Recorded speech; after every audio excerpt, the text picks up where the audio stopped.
Filling in the gap between episodes 3, Revenge of the Sith, and 4, A New Hope, we are here discussing Marvel Comics' Star Wars Story Before The Force Awakens, number 2. At the end of the last issue, Ben Kenobi had just saved Luke, age 13, and his friend Wendy from an attack by a Krat dragon. Having since passed out, Ben brought Luke back to the Lars homestead on the back of a dewback. Owen Lars was grateful for the rescue, but insisted that Ben leave Luke alone. Obi-Wan, trying to press the issue a bit more, tells Owen that Luke is strong with the Force. Owen continues to resist, and Ben goes on his way. Marvel Comics Star Wars issue number 7 supports this story, as Ben has been watching over Luke and has often requested to train Luke in the ways of the Force, with constant resistance from his uncle.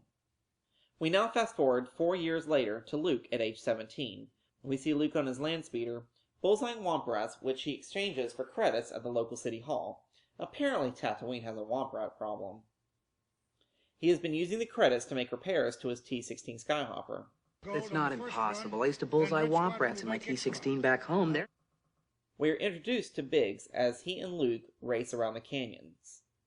Luke shows off some fancy flying skills, though he does appear a bit reckless. At the end of the day, Biggs tells Luke that he's heading off to the Academy, which Luke and Beru referenced in A New Hope.